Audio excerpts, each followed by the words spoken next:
Bien sûr, à un moment de votre vie, vous avez sûrement envisagé d'adopter une nouvelle habitude ou de vous défaire d'une dépendance. Souvent, naît ce désir intense de changer, de progresser et d'agir de la bonne manière. Cependant, comme beaucoup d'entre nous l'ont déjà constaté, cela est bien plus difficile en pratique qu'il n'y paraît. Nous faisons tous face à des moments d'échec, nous percevant incapables d'atteindre nos objectifs. Une partie cruciale du processus d'amélioration personnelle que nous avons souvent du mal à suivre est la discipline. Combien de fois avons-nous élaboré des plans, nous sommes engagés envers des objectifs, pour finalement abandonner quelques jours plus tard, cédant aux tentations et retournant à nos anciennes habitudes? Comme mentionné précédemment, c'est quelque chose de commun à tous à un moment donné. Cependant, la fréquence de cette situation ne la rend pas juste ni quelque chose que nous devrions accepter comme normal. Normaliser la médiocrité nous pousse à nous accommoder, à perdre notre élan pour nous défier dans la vie et, ultimement, à renoncer à l'opportunité de devenir la meilleure version de nous-mêmes. Si vous vous trouvez incapable de surmonter vos vices, de changer vos habitudes ou d'atteindre vos objectifs, il est probable que vous fassiez face à un manque de discipline. La discipline est la capacité de résister aux désirs immédiats, étant l'adversaire du changement d'habitude. Ainsi, pour effectuer des changements, il est crucial de développer cette discipline. C'est simplement une question de faire ce qui doit être fait, quand cela doit être fait, même si l'envie n'est pas présente. Dans la vidéo d'aujourd'hui, j'explorerai pourquoi la discipline joue un rôle si vital dans la réalisation de nos objectifs. Nous discuterons également de pourquoi il devient de plus en plus difficile de maintenir la discipline, et bien sûr, je partagerai plusieurs conseils pour renforcer votre discipline. Avant de commencer, je vous remercie si vous pouvez liker la vidéo, car cela contribue à diffuser cette philosophie à un plus grand nombre de personnes. Si vous ne voulez manquer aucune vidéo, abonnez-vous et activez la cloche pour recevoir des notifications. Les stoïciens prônent l'autodiscipline, encouragent l'auto-analyse, l'autocontrôle, la responsabilité et l'objectivité. Tous ces principes contribuent à vivre avec vertu, atteignant une vie pleine et heureuse. Et pour cultiver la vertu, l'outil le plus essentiel est la discipline. La discipline nous offre la liberté en nous donnant la capacité de faire des choix conscients. Dans la société moderne, de nombreuses personnes deviennent esclaves de leurs désirs. Ceux qui vivent sous le joug de ces désirs ne reconnaîtront probablement jamais cette condition, car ils croient être libres en faisant ce qu'ils veulent, même si ce n'est pas vrai. Être libre ne signifie pas agir selon les désirs à tout moment. La véritable liberté réside dans la capacité de choisir. Qui pensez-vous est plus libre, quelqu'un de paresseux, qui se lève toujours tard et néglige ses responsabilités, ou quelqu'un de discipliné, qui se lève tôt et accomplit ses devoirs? À première vue, il pourrait sembler que le paresseux est plus libre en suivant ses impulsions.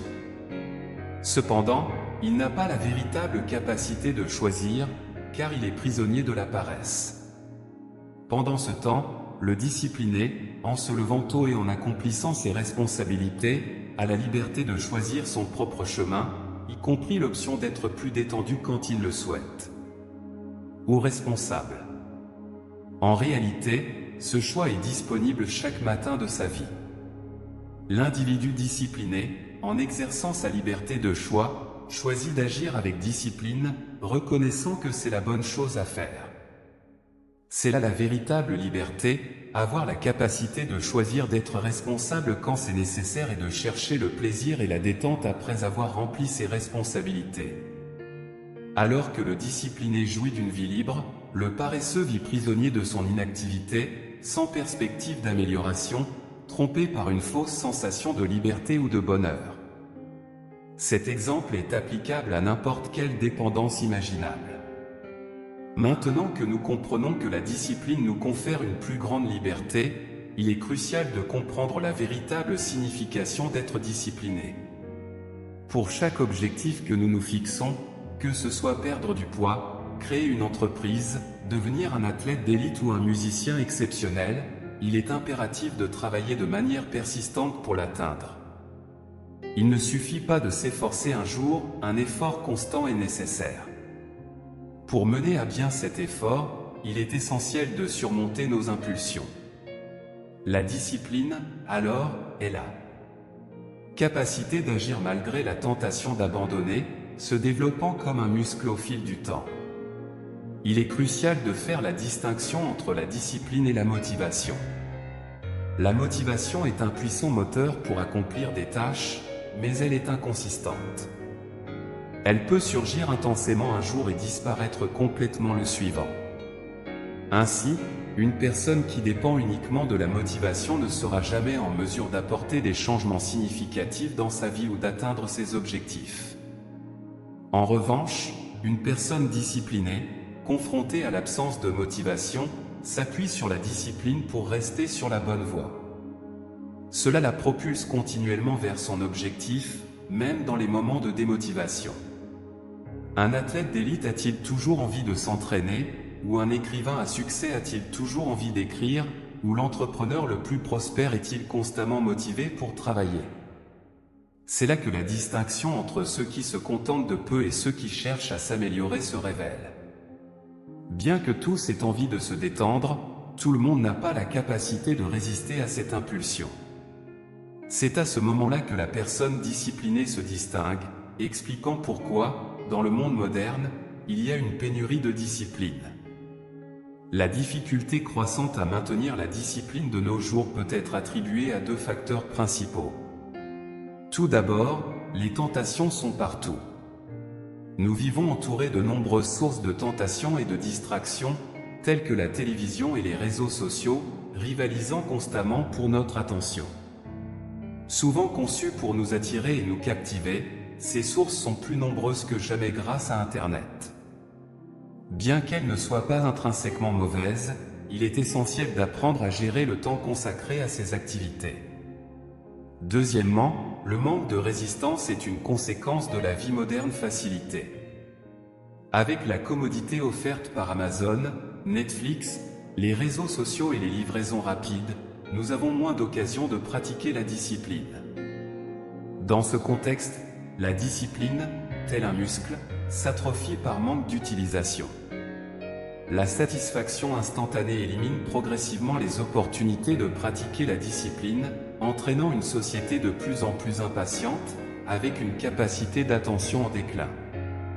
Il existe une citation de Sénèque que j'apprécie beaucoup, car elle illustre bien comment une vie plus facile peut priver de nombreuses opportunités de croissance et de discipline. Sa phrase est la suivante: « Il n'y a personne de moins fortuné que l'homme que la diversité a oublié, car il n'a pas l'opportunité d'être mis à l'épreuve. » Malheureusement, nous vivons dans un monde qui élimine les sources de résistance nécessaires au développement de la discipline. Il est crucial de comprendre que le confort en soi n'est pas négatif. Pour les penseurs historiques, c'est simplement un outil qui peut être utilisé pour le bien ou pour le mal. Utiliser le confort pour se reposer après avoir accompli nos responsabilités est quelque chose de positif, et j'encourage cette pratique. Cependant, le défi se présente lorsque le confort est excessif, ce qui entraîne l'atrophie de notre discipline. Bien que tout le monde apprécie les moments de repos sur le canapé, la discipline, elle, est inconfortable et exigeante, car elle implique la souffrance. Cependant, il est important de reconnaître que cet inconfort est le catalyseur de la croissance. Il procure une sensation de développement, d'accomplissement et de réussite, révélant les limites de notre capacité et nous permettant de les dépasser. Alors, comment construisons-nous la discipline ? La première étape pour être discipliné est de trouver un but et de définir des objectifs que nous voulons atteindre. Tout comme un muscle, la discipline doit être entraînée progressivement. Pour la renforcer, il est nécessaire de créer des situations inconfortables dans nos vies pour la pratiquer. Tout comme on ne commence pas à soulever des poids lourds dès le premier jour d'entraînement d'un muscle, on commence par des défis légers. Le même principe s'applique à la discipline, en commençant par de petits défis et des objectifs réalisables. Pensez à des aspects de votre vie qui vous causent de l'inconfort, mais que vous savez pouvoir accomplir. Fixer des tâches qui dépassent votre niveau actuel de discipline est une perte de temps, tout comme établir des objectifs que vous pouvez facilement atteindre. Accomplir ces petites tâches inconfortables contribuera progressivement au développement de votre discipline, vous permettant, bientôt, de vous challenger avec des objectifs plus exigeants. Chaque objectif atteint est une répétition qui renforce le muscle de la discipline. Voici quelques suggestions d'objectifs pour travailler la discipline. Adopter une routine d'exercice régulier, comme courir certains jours de la semaine ou fréquenter la salle de sport. En plus des bienfaits pour la santé, cela procurera satisfaction et renforcera votre discipline. Participez à des événements sportifs dans votre ville, en les utilisant comme défi pour vous surpasser et améliorer votre discipline, comme participer à une course. Explorez les arts martiaux, car peu de sports développent autant la discipline. De plus, ils offrent des avantages pour la forme physique et la self-défense. Apprenez un nouveau passe-temps, comme cuisiner, coudre ou jardiner. Développer de nouvelles passions et consacrer des efforts à des activités enrichissantes est une excellente manière de pratiquer la constance. Impliquez-vous dans des projets de construction. Construire quelque chose nécessite non seulement de la patience, de l'effort et de la discipline, mais procure également un sentiment d'accomplissement. Challengez-vous à vous lever plus tôt. Initialement, cela ne doit pas être un changement radical, commencez progressivement. J'espère que cette vidéo vous sera utile pour devenir plus discipliné, ou du moins, pour vous inspirer à surmonter les défis. Enfin, je vous invite à vous abonner à la chaîne pour recevoir davantage de contenu inspirant basé sur le stoïcisme. Je vous laisse ici 2 vidéos riches en sagesse historique que vous apprécierez certainement. À la prochaine!